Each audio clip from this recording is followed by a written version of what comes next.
Well, hey, Dave Melinda here, Positive Polarity Podcast. Hope things are going awesome for you this week.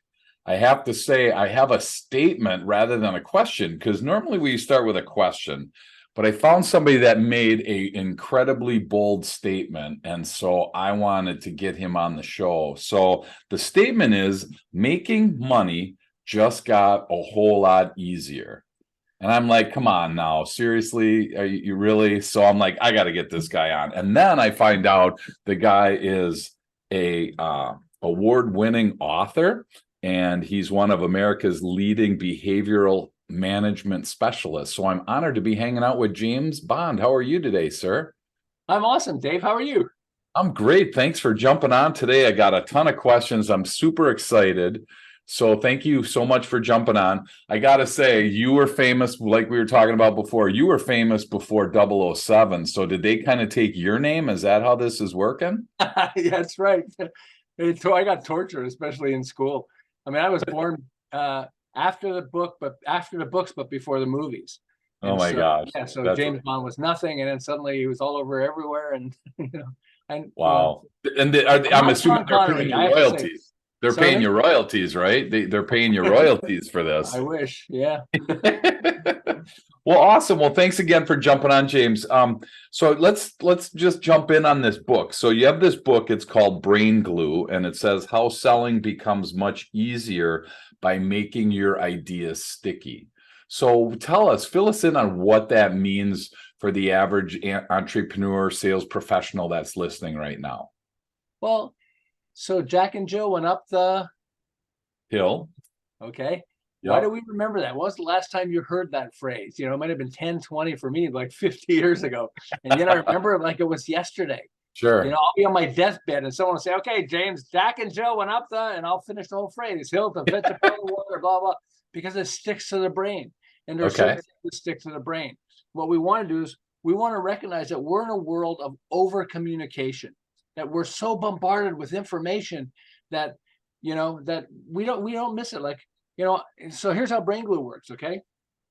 You leave your home and you're driving down the street. You got all these houses or apartments, whatever it is, down the street, okay? Sure. You don't even look at them anymore. Maybe somebody's out there fixing his lawn or something like that. But except for that, you don't even look, you just drive past all these houses and that's it. And then suddenly one day you're driving past the houses and in one of the windows, you notice flames coming out of the window. Huh? What's that? Yeah. There's a trigger inside us that goes, first, does he know the house is on fire? And second, Okay. is going to catch fire to my house? It's a Sure. trigger. And so we want to understand that there are triggers that ignite the brain so that it wakes us up, because most people don't realize that we're so overwhelmed with information that we're almost half asleep. We can't be processing everything. You drive down the street, you're not looking at every single house. If you're looking at ads, you're not looking at every single ad, because our brain can't handle all that stuff. So what you Okay. want is you want to wake up the brain. You want to have flames coming out of your window. I mean, positive flames, not negative ones. I would say you want to light the fire of desire in your buyer. Well, I'm focused on there are 14 tools that I uncovered, and it's blowing people's minds because they're going like, oh, I never even realized this. I didn't invent brain glue. It's existed throughout humanity, but I Sure. invented the term brain glue, because people will start going through this and they'll go like, oh, I never even thought of that. Wow, that's true. I mean, Jack Sure. Canfield, who wrote Chicken Soup for the Soul, he used a metaphor, and alliteration, which I'll take you through in a couple of minutes. Sure. And he wrote all these other books. He sold 500 million copies. 500 million is half a billion. How many people live in America? Yeah. 500 million. He sold 100 million Chicken Soup for the Soul and 400 million other Chicken Soup for the teenage soul, Chicken Soup for the cancer survivor soul, etc. Sure. And what happened was he sold all these other books since then, and he was famous because of that. And he was in a movie, The Secret, and all that. But he realized, oh, I could have applied brain glue to more of these things. When he wrote his book, he was thinking, okay, I don't just want to write, it's 101 motivating stories that would change your life. But if I call it 101 motivating stories that will change your life, anybody Right. can come up with a title like that. And it Yep. bothered him. And so for weeks, he was thinking like, that's not really the thing. One day he woke up and he said, um, um, chicken soup makes you feel better. My book makes you feel better. I don't call it chicken soup for the spirit. Wow. Okay, so okay. And he's thinking, okay, it doesn't sound right there perfectly, but I like the idea of chicken soup for the Sure. spirit. Because I want it. And then he eventually came up with the concept of alliteration, the repetition of sounds. And he went SOUP, SOUL, soup, soul, chicken soup for Oh, the soul. That sounds much better. And when I realized, I started to uncover some of the brain glue tools like yeah. alliteration, the repetition of sounds. I started realizing Rocky Road ice cream, Rocky Road, Coca-Cola, Best Buy, PayPal, TikTok. Would TikTok, if it was called the Chinese social media platform, you think it would be as successful as TikTok? No. So I Sure. was thinking, so they're trigger words, okay? So what does Richard Branson and olive oil have in common? The word virgin. Oh, Virgin wow. There you go. Records, Virgin Atlantic, Virgin Sure. Airlines, and virgin olive oil. Okay. Gotcha. They're both Okay. using a trigger word, and there are certain words that stand out in our brain. How about dirty? Would you call yourself the Dirty Positive Polarity podcast? No. Right? But think about it, the Dirty Dozen. I grew up with that movie. It became hot. Dirty Sure. Dancing, Sure. Dirty Harry. Okay. I mean, Yeah. was Dirty Harry dirty? No, he Yeah. wasn't dirty. It was Dirty Dancing. Was there ever anything dirty inside the movie? No. But because it was called Dirty Dancing, it's like, whoa. And it got Yeah. your attention and it got you hooked. And so as I Wow. started discovering these things, I realized that, you want to, so there, if you want to change the world, you have to learn brain glue. Okay. Okay. Malcolm X, civil rights activist Malcolm X said, we didn't land on Plymouth Rock. The rock landed on us. Isn't that more powerful than saying, you have no idea how hard it is being a Black person in America?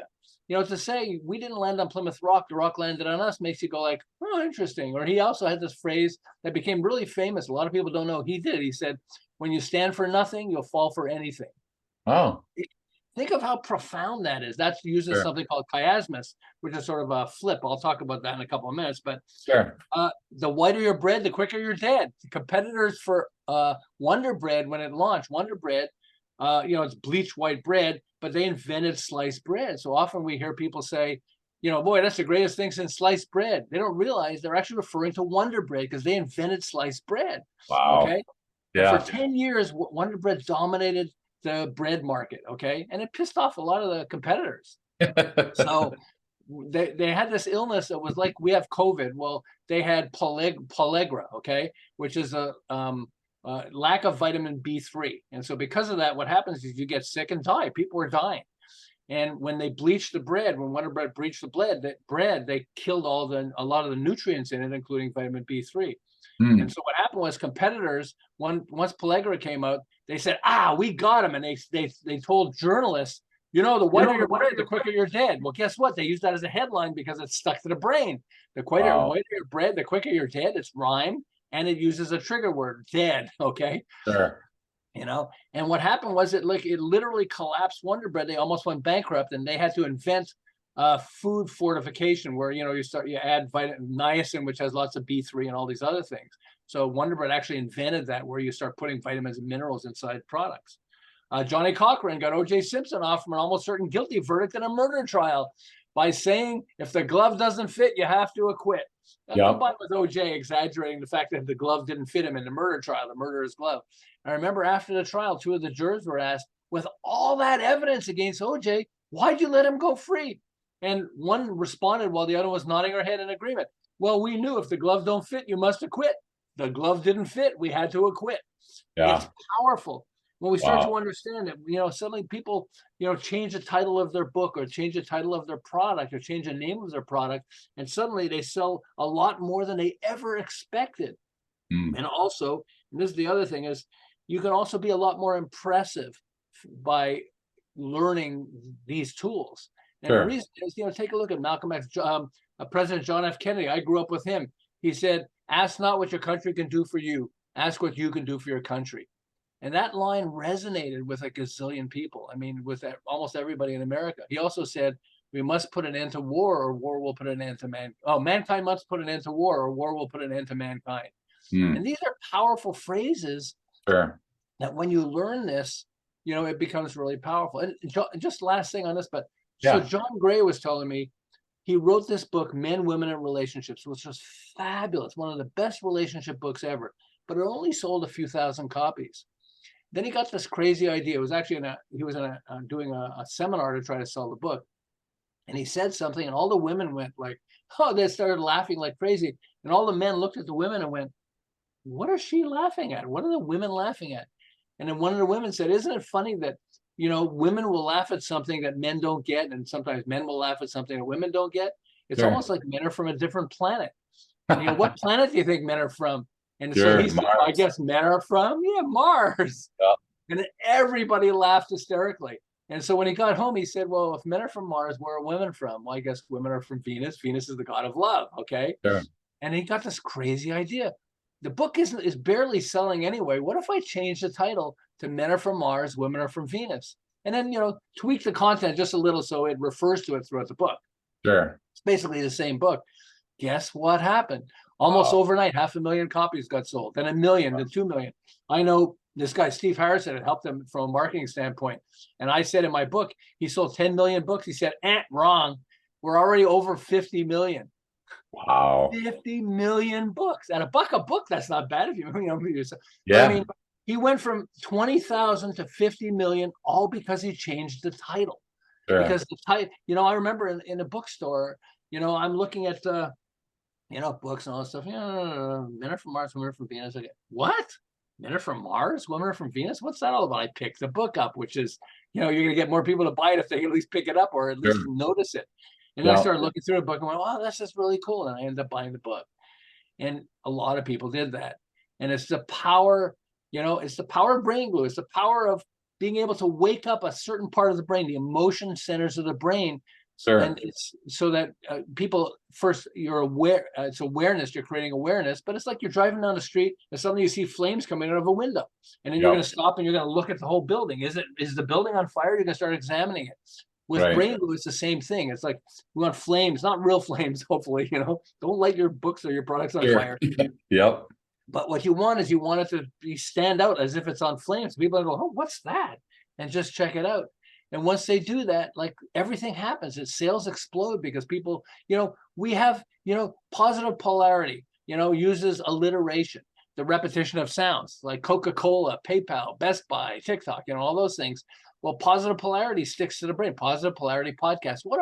First, it's powerful because it says what you're talking about. You're talking about positive polarity and how the brain works and everything else. But it also sticks to the brain. If you said the brain's great podcast, or so, it won't stick to the brain like positive polarity. I mean, I love it. Well, thank you. That's so cool. And you just shared so much. So thank you for doing that, James. I want to kind of ask the question from the average entrepreneur that's listening, because you're talking about Chicken Soup for the Soul. You're talking about, Men Are From Mars. You're talking about these big, massive, well-known brands, I'm going to call them. For somebody that's, just muddling along, not having some success here and there, but not at that caliber. Well, how do you apply this for them? I mean, for the average person that's listening, what are some takeaways for them that they can implement in their business based on brain glue right away? So these are giant brands, but they didn't start out as giant brands. They started out with people that had no money. Brain glue is about not spending a ton of money. Okay. How do you compete with major brands? I'll give you an example. Okay. Odwalla was the largest selling juice, and it was owned by Coca-Cola. So Coca-Cola, you think they have a lot of money to spend on advertising? They have a ton of money. So if you're competing with Coca-Cola, you need to come up with a name. They used a brain trigger. Okay. You need to come up with a name that people are going to go like, what? Well, these guys did. There's, I think, 2 or 3 guys who were partners, and they started a juice company. It was really fantastic, all natural and everything else. But they wanted to come up with a name that was really powerful. And so they realized, well, why don't we come up with the name Naked? Naked Juice passed Odwalla. Odwalla is owned by Coca-Cola. They've got $1 gazillion to spend. Naked Juice had almost no money to spend. But you're walking in a store and you're looking, okay, there's Odwalla, there's all this. Naked? What the heck's Naked? Actually, they had initially they were embarrassed because they had called it Naked. They thought it was embarrassing. But then and sales were okay. Then they hired a graphic artist because they started making some money, and he made the word naked huge. So, Okay. and then sales exploded. These are people that had no money, okay, or Sure. virtually no money. And this Wow. is Brain Glue is about no money. And suddenly they passed Odwalla, not because they have millions of dollars to spend. They didn't have millions of dollars to spend. They had almost nothing to spend, but they stick to the brain. We naked. You're okay. Juice, naked. What? What's Yeah. that? You're gonna reach out. You're gonna pick it up. Oh, it's all natural. Oh, da, da. You start reading. You've got it in your hand. It's like, Sure. so this mom and her son in Utah. The mom is sitting on a toilet, and she realizes it's actually better for your body if you can raise your feet about 6 inches. Most people don't know this because it changes the Okay. shape of your body and it's easier to go to the bathroom. I don't want to go too much into that, okay? Sure. But they said she came up with this idea of this little stool, a toilet stool that people would use. And so, okay, and they had no money, they had no business experience. Okay, they had no money, but they had some money because they could afford to at least invest a little bit in it to buy a mold, okay? Yeah. The product.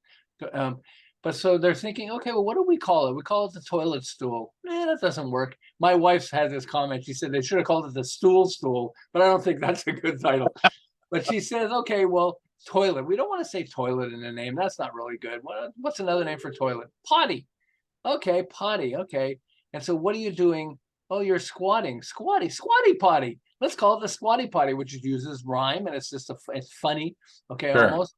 Squatty Potty went from zero. Okay, they had almost no money to spend on advertising to over $100 million of sales in less than 2 years. Okay, Wow. with no business experience. Okay, and why did they do that? I mean, they made it on Shark Tank, and people were lining up to invest in them because the name, Squatty Potty sounds good. Okay, it took off like crazy. So here's another example. How many people out there spend a fortune on social media advertising? Okay. Sure. Do you know about this woman who spent zero? Let me repeat that. Spent zero on advertising on social media, and she has 5 million fans. Okay. So how many fans do you have with all the money you spend? And here's a woman who spent zero. Yeah. Let me repeat that, zero. And she has 5 million fans. So she's a mom, a stay-at-home mom.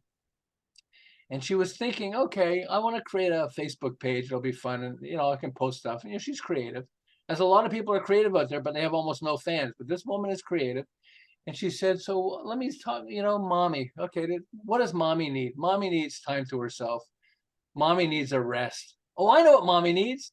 Mommy needs vodka. Mommy needs vodka. Okay.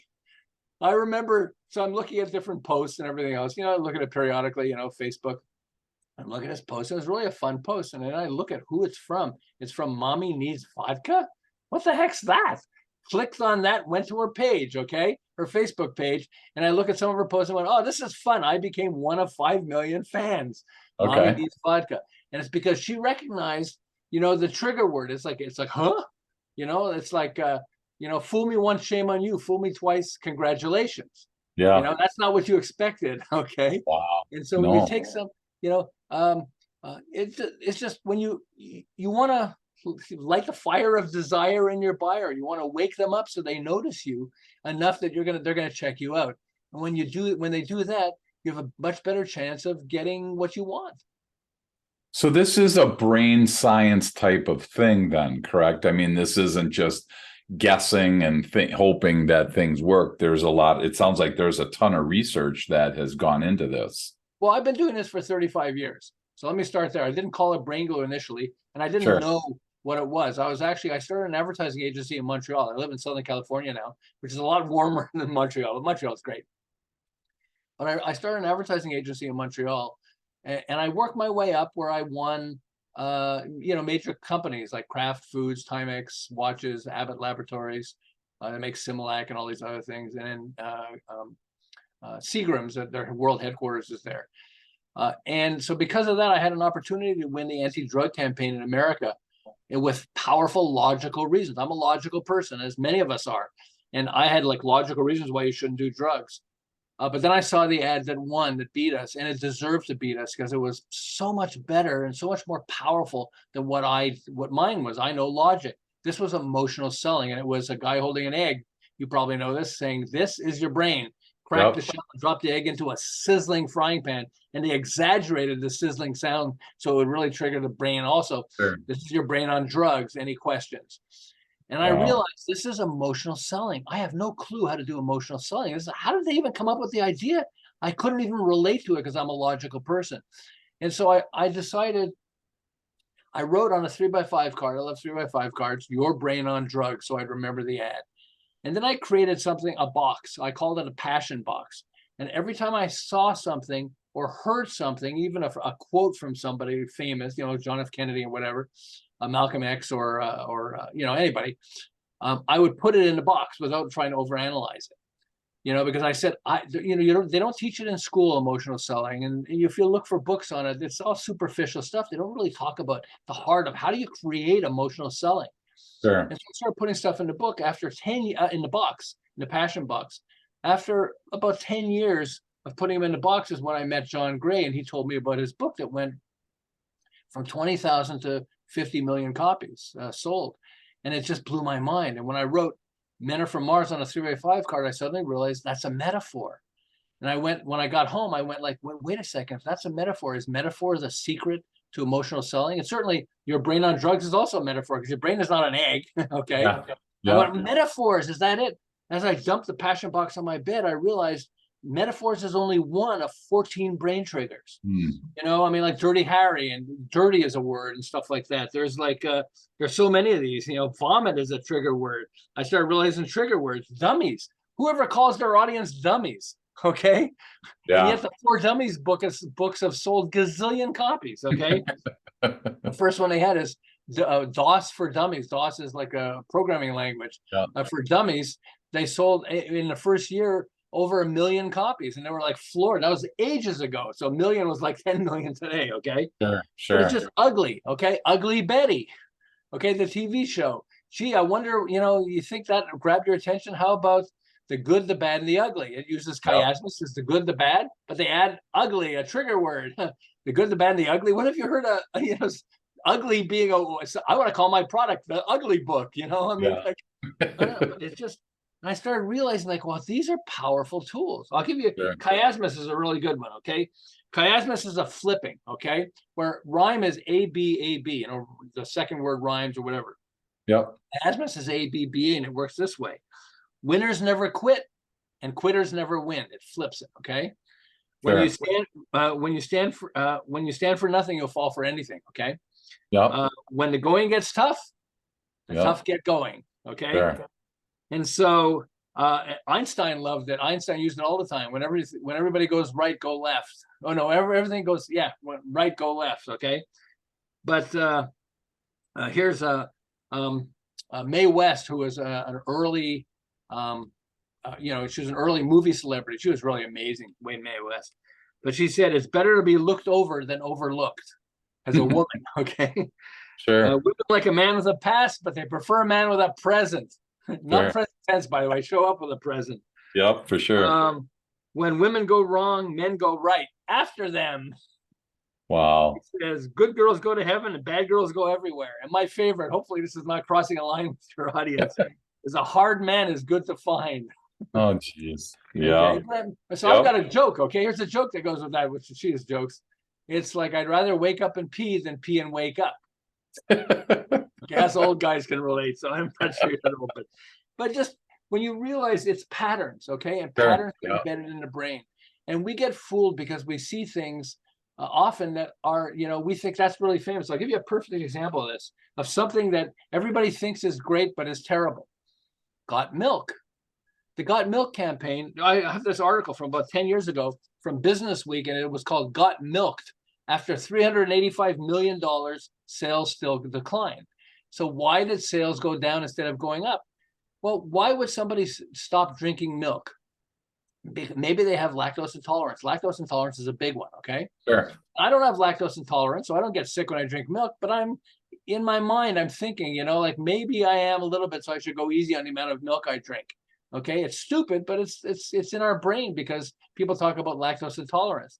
Sure. So if you're I have books. I have the Got Milk book, Milk Mustache. One of my kids had one of the Milk Mustache posters with famous people on it and all that stuff. Yep. But the thing is, if you have lactose intolerance and milk makes you sick and you see the ad for got milk, you can love the ad but not buy the milk. It's not giving you a reason to buy the milk. And so what happens is we get fooled because we see things like this and Yeah. we think, oh, wow, that's how you become successful. And then our brain is overwhelmed because we don't know, we're fooled by things like that. Gotcha. Wow, that's Brain glue awesome. doesn't do that. Brain glue is Sure. taking things, like I'll go back to Jack Canfield. He sold 20,000 books. Don't say he was famous and rich. He wasn't famous and rich. 20,000 books, but he changed the title and now he sold 50 million books. Now he's famous. Okay, Yeah. we think, well, but a lot of famous people came from nowhere, but they figured this thing out. How many people out there have a fantastic idea or a fantastic product or a fantastic book, Yeah. but it's struggling and selling? I am a perfect example of this, okay? My book used to be called, because I'm a logical guy, okay? Jack Canfield beat me up over this and forced me to change the title, okay? My book used to be called Sell More with a Right Brain Marketing Strategy. Wow. That's logical, okay? Yeah. But friends, I found out when Jack got me to change the title, and I struggled with changing it. Do I have to change it? Because it's already got people that love it. But no, I had to change it. But he said the whole book is about brain glue. From beginning to end, you're all talking about brain glue. Why is the book called Sell More with the Right Brain Marketing Strategy? By the way, when I changed the title to brain glue, my friends loved me because they said we could never remember the damn title of your book because it was too hard to remember, But brain Sure. glue we got. And by the way, they can't look up author because they're going to look up James Bond and they're going to knock Yeah. at me getting Sean Connery and all that. But Ton of it's them. just, Jack Canfield said, he read the book. I don't need to teach him anything. He sold over 500 million books. But he said he read the book and he couldn't put the thing down. I was really excited. He was, scared, but excited. Sure. A Sure. famous person talking about your book. He said, Yeah. no, he's forcing everybody in his company to not just read the book, but to apply it. And he's telling me how he's actually applied the book to some of the things. He came up with this phrase, a chiasmus phrase that he's using to describe success principles, one of the books he has, which is really fantastic. It's really exciting.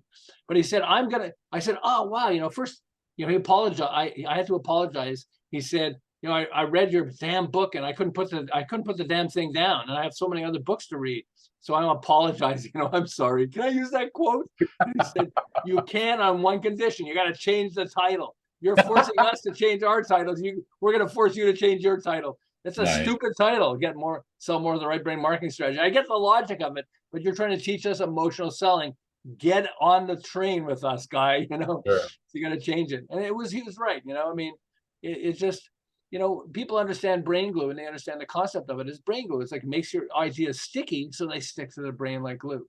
That's awesome. Wow. Hey, we're going to take a quick break and we'll be right back. So you mentioned somebody, Warren Buffett. So you've been working with their team or had the experience with them. So I'm just curious, I don't know much about him. So, how was that experience? What did you guys collaborate on? How did that work? I'm just curious what you feel comfortable sharing about that. Sure. I'm one of America's leading behavioral management specialists. And that sort of led me to brain glue. Behavioral management we're creatures of habit. We wake up about the same time every day. Some of us, and one of the things they say with habit is, if you're a right-handed person, try eating for one day with your left hand instead of your right hand. It's just, it feels weird and everything else, but it helps open up your mind too to other things going beyond habit. If we're trying to be creative, we want to go beyond habit. Well, Sure. So on his way to becoming the world's richest person, I think he isn't right now, but I'll take some of that anyway. I would say he's only worth $100 billion. Sorry, he's not the But on his way to becoming the world's richest person, he decided to start buying companies rather than just investing in companies, because he would invest in major companies and stuff like that. But he went, I could own companies. He owns Geico Insurance. He owns See's Candy. And he started buying financial institutions, banks. And so he bought Mutual Savings Bank in Pasadena, California. Okay.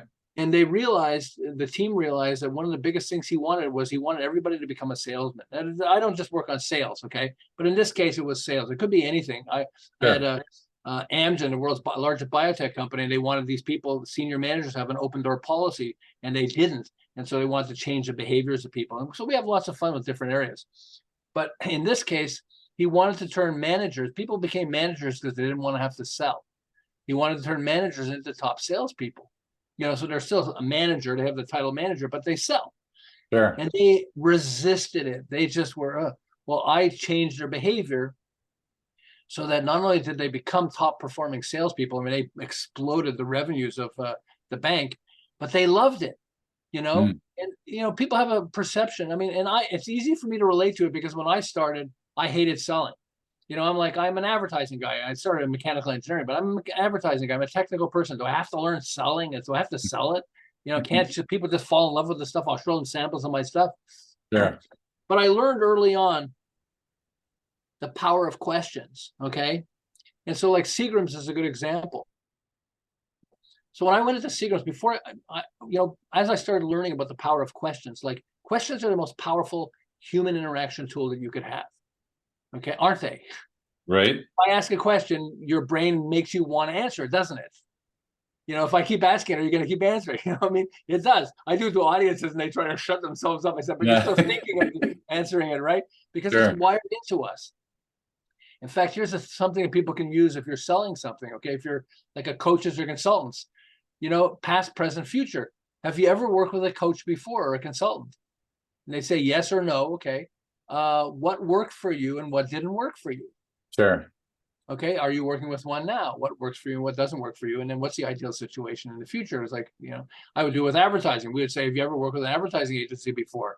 If they say yes or no, let's say they say no. It's okay, then what worked for you and what didn't work for you? Sure. And they're telling you like how to sell them. So when I went into Seagram's, I developed these questions. For me, it was like 5 questions, more than that, but 5 questions. What do you sell? To who? How is it used? What are you competing with? And why yours? Okay, it's for advertising and marketing. And I actually did this thing. I don't know why I did this. I would always say, I'd like to show you my portfolio samples. I'd lean forward and they would lean forward from their desk. I would say, but I wonder if I can ask you a few questions first. And I'd lean back and they would lean back and say, sure. I don't know, we played this little dance. Sure. Well, in the olden days, I would show samples of work. We did work for this and this person and everything else. And I'd hopefully have something that connected. But with Seagram's, it was one of the first companies that I actually practiced the questions. And I started asking them about, what was important to them and stuff. And the buyer for Seagram's said, bottles. We spend $50,000 to $100,000 or more on bottles because when you're in a liquor store, all the bottles, the bottle has to define the product in such a way that if it's an old product, it's an old product that people are buying, it has to look old, it has to look, but it's still cool at the same time if it's a new product and whatever else it is. And the bottles are very important. And when he said that, I remember I'd done a catalog for a lighting manufacturer that had all these different shapes of some glass, some plastic, and everything else. And so I went, oh, wow, well, let me show you something we did with this lighting manufacturer. And I showed him the samples and he went, oh, you'd be perfect. You guys would be perfect for doing our advertising or this section of our advertising because bottles are so important and you understand the importance of reflection and see-through and all that stuff.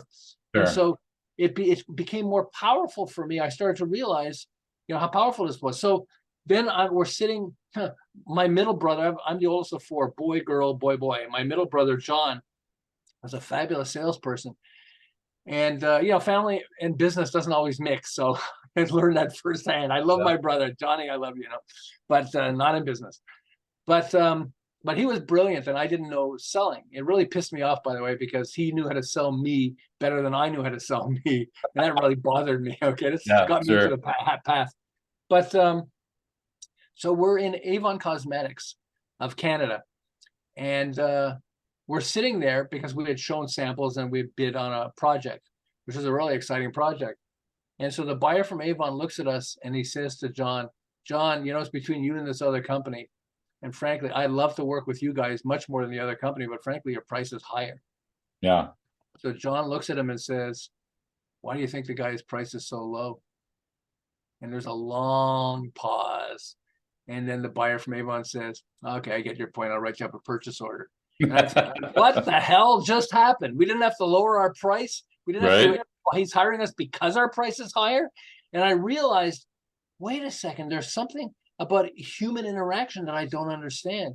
And that led me to developing first behavioral management and working with psychologists. We had like 22 PhDs in psychology and organizational development.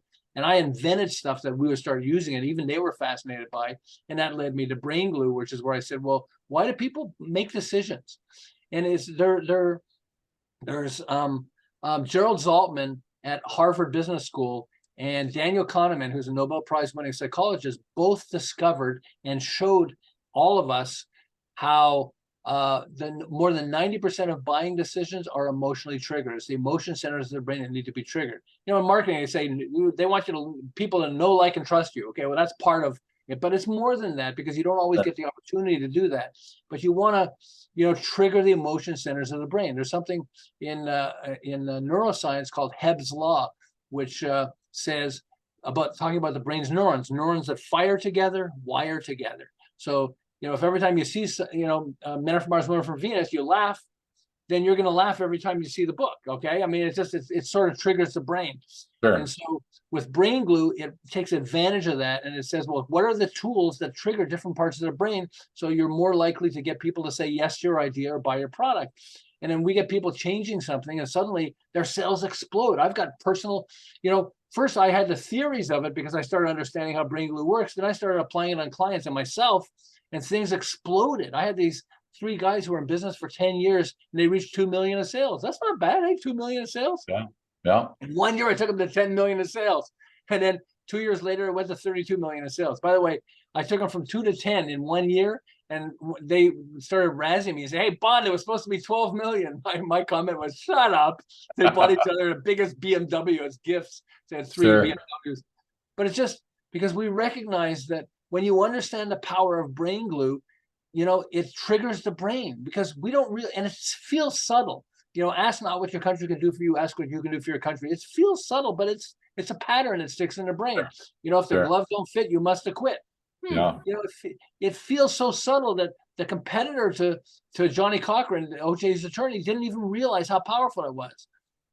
If I would have said, if the glove don't fit, you must acquit, unless he's faking, or come up with a rhyme word, unless, what's a rhyme for fit and quit, unless he's a twit, unless they're a twit, but you just, expand it. And so, and in politics they use it, Biden's Build Back Better, Trump's Make America Great Again, good. I mean, just they understand the power of this, and we need to understand this. If you don't understand Brain Glue, hopefully you'll buy the book, but even if you don't understand the patterns in the brain, you're giving yourself a disadvantage.